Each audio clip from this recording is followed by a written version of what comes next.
Today sees the launch of our 13th annual report on Australia as a passenger source market, and the fabulous turnout here today confirms that interest in cruising continues to grow along with our passenger numbers.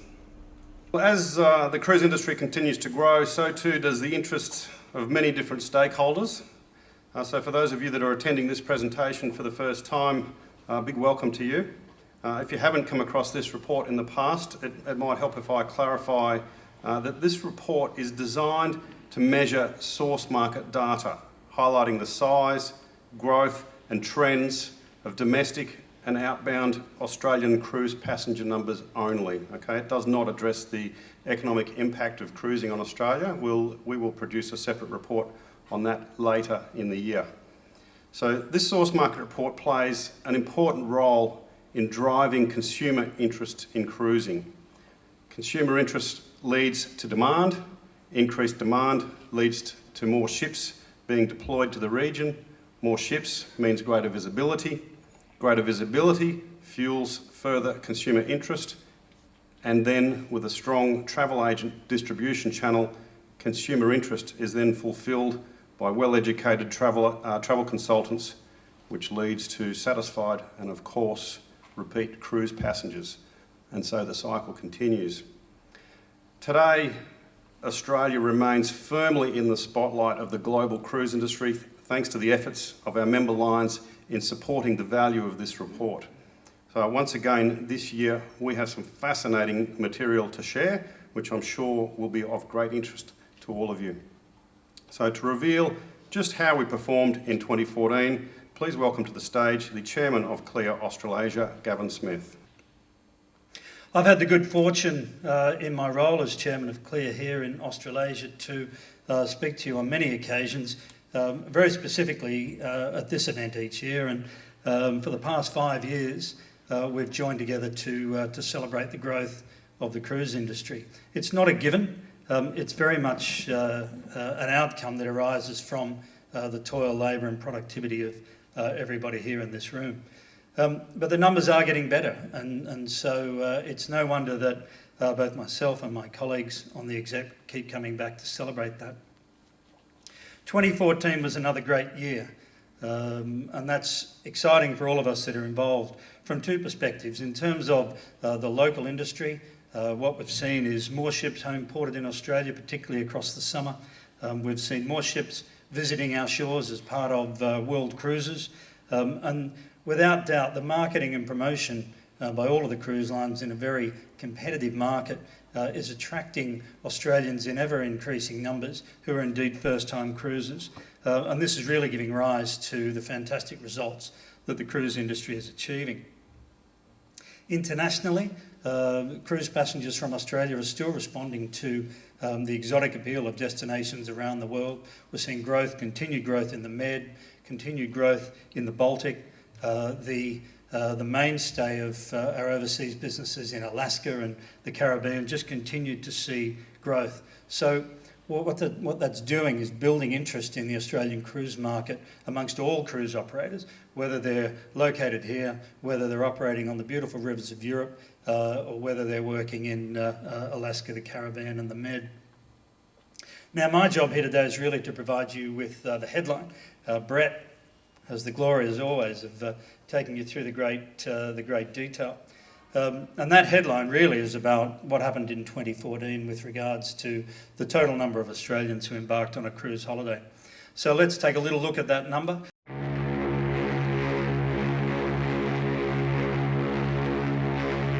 What an amazing achievement. I know you're overwhelmed. So we're thrilled to confirm that the Australian cruise industry, really for the first time in an industry that's almost 90 years old, has carried more than 1 million Australians on a cruise holiday for the very first time. This is testament to the hard work of everybody in the room, both from cruise line operators, our devoted travel agents that drive our industry, our partners at the Port Authority, and indeed all of the cruise brands that have invested incredible amounts of money in building these amazing brands that both call in Australia and call Australia home, that cruise around the world, as I mentioned before, and also enjoy the amazing rivers of Europe. So this is testimony to the enormous interest that Australians hold in the cruise industry because it's continuing to achieve this enormous growth. Not only does 1 million cruise passengers represent an amazing achievement, for those of you who study the numbers year on year, it's a 20.4% increase over last year. Now, if you were to gross up last year's number, you'd note, therefore, that the industry has year on year grown by 170,000 passengers, which is yet another record. We talk a lot about how many Australians in any one year, a global number that would enjoy a cruise. Now, 1 million Aussies volunteering to take a cruise each year represents around 4.2% of the population. This is indeed the highest market penetration by any nation cruising anywhere in the world. So this penetration rate is a number that's used globally to determine the strength of the cruise industry. There is no other country that is achieving in excess of 4%. Our colleagues in North America are still in the high threes. We are the only part of the world that's achieving over 4%.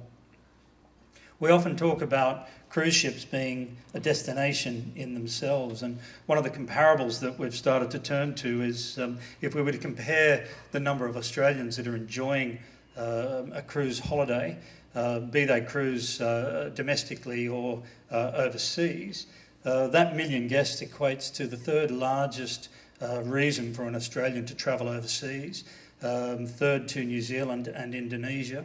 So as a destination in itself, the aggregation of our domestic and international businesses provides a very material piece of transport and holiday intention for the Australian public. Now that's just the headlines. Brett has an incredible amount of detail to take you through some of the statistical insights, which I know you'll share with your friends and families as soon as you get home tonight. Thank you.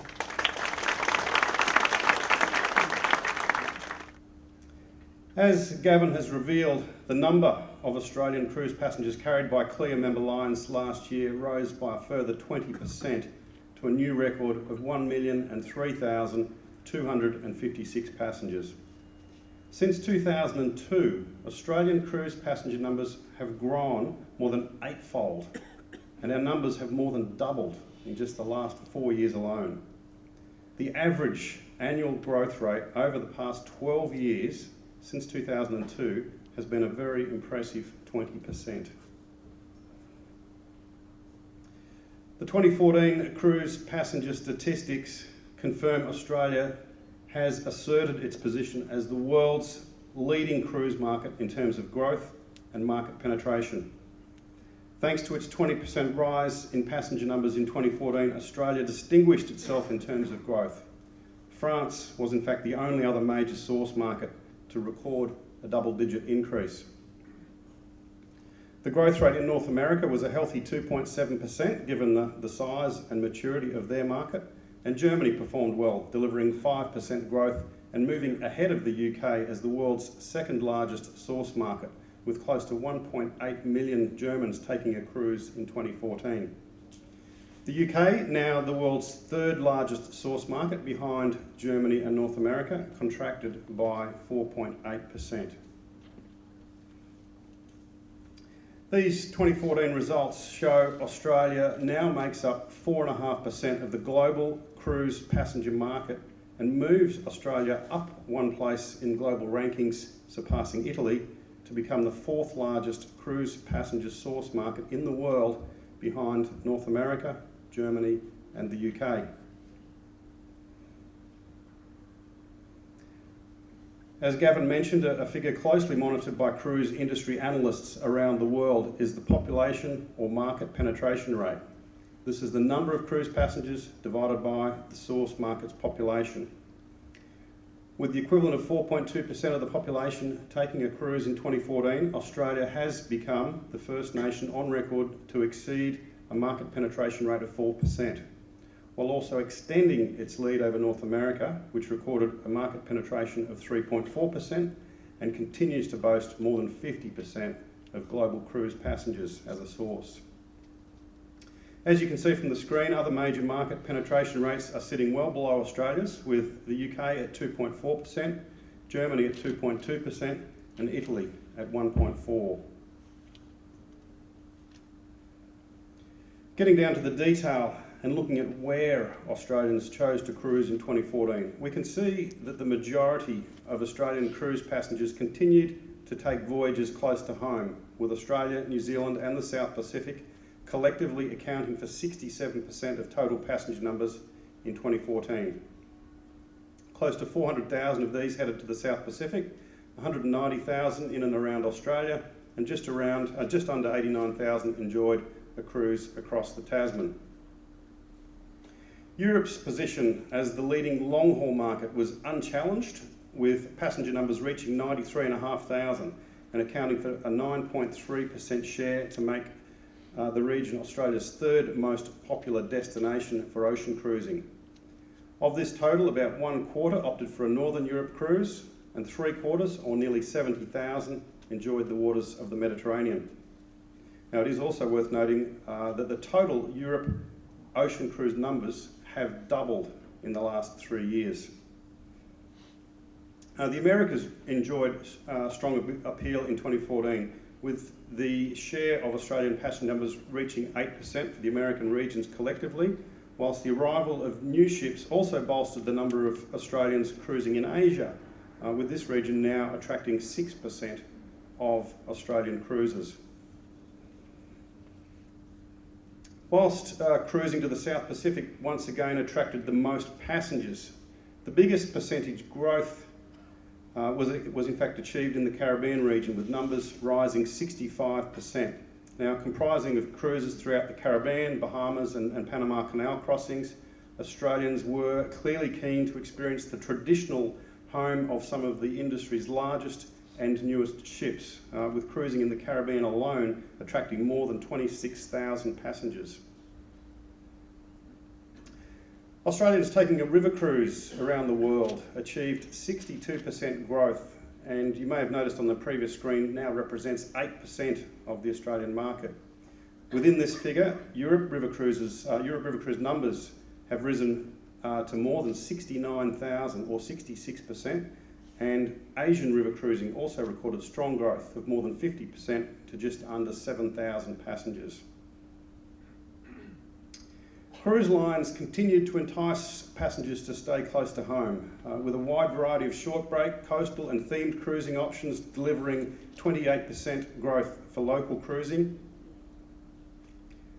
As CLIA members continue to expand their Asian fleets, Australia is being targeted as a valuable source market. The result is a 25% increase in the number of Australians cruising in Asia in 2014 to a record 55,000 passengers, the second consecutive year of strong growth for the region. Aside from the greatest volume of passengers, the South Pacific also achieved close to the average segment growth, which is impressive given the significant base that we started from. Other American cruise destinations and Alaska both delivered strong double-digit growth in 2014, with Alaska now showing more than 50% growth just in the last 4 years. Earlier I mentioned Europe ocean cruising was the most popular long-haul cruise destination for Australians. The 93,500 Australians cruising here reflects 21% growth in total. This growth was split fairly evenly across both the Med and Northern Europe. Other smaller cruise destinations delivered growth in 2014, while world voyages and New Zealand contracted by 10%. It is worth noting the New Zealand contraction was a result of a decline in available berths, with our friends across the ditch remaining very buoyant about attracting more cruise passengers in the years ahead. So how long did Australians cruise for last year? A strategy by some CLIA members to entice first-time cruisers with introductory voyages has contributed to a sharp increase in the number of Australian passengers choosing shorter duration cruises in 2014, with passengers embarking on cruises under 4 days increasing by 59% to 125,663, equating to 12.5% of the market. Those choosing to cruise for 5 to 7 days jumped by 31%, with cruises of 8 to 14 days remaining by far the most popular, attracting 54% of the market and leading to a position where 88% of all Australian cruise passengers are cruising for up to 14 days. Measuring the total number of days that passengers spend at sea provides further insight into the Australian cruise market's annual growth. In 2014, Australian passengers spent an estimated 10 million days at sea, a 14.4% increase on 2013. The average length of cruise in 2014 was 10 days, compared to 10.5 days in 2013. If we want to break this down a little bit further, the average ocean cruise length declined slightly from 10.25 days in 2013 to 9.7 days in 2014, while the average river cruise length fell slightly from 14.4 days in 2013 to 13 days in 2014. As expected, New South Wales and Queensland, the only two states in which cruise ships are based year-round, maintained their positions as the two biggest source markets from Australia.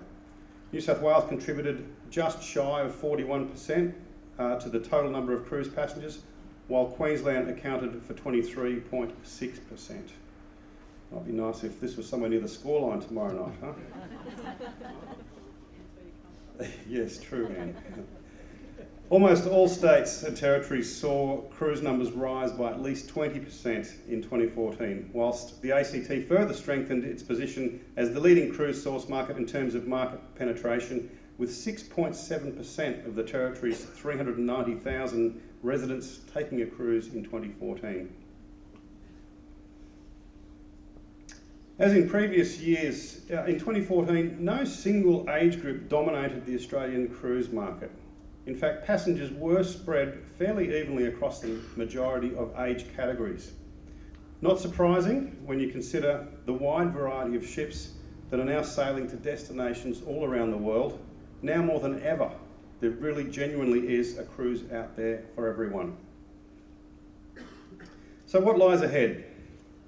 With the target of 1 million Australian cruise passengers, once slated for 2020, now behind us, all being well, a revised 2020 target of 2 million passengers is certainly feasible.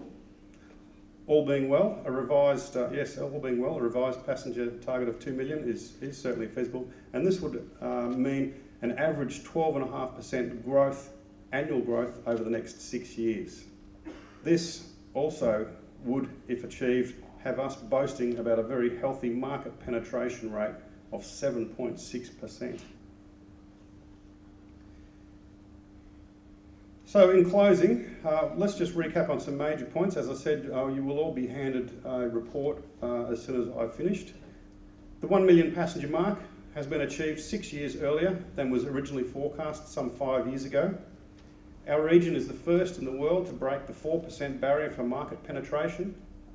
In 2014, our total passenger numbers increased by a record 170,000, growth of 20.4%. We've now shown 20% average annual growth over 12 years. Cruising from local ports has been maintained at just under 70% of total passengers. Europe dominates Australians' choice as the #1 long-haul ocean cruise destination, and river cruising interest continues to surge with close to 80,000 passengers in total, most of whom took a cruise in Europe.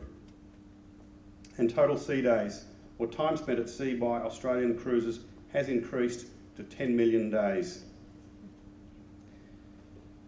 In conclusion, I would like to make special mention of our host today. Thank you very much for the opportunity to share with you, to Grant and the team at the Port Authority of New South Wales. I'd also like to thank a couple of people there that I've worked closely with the last month or so in arranging this event. John McKenna and Alison Nolan, thank you both for your assistance. Thank you very much.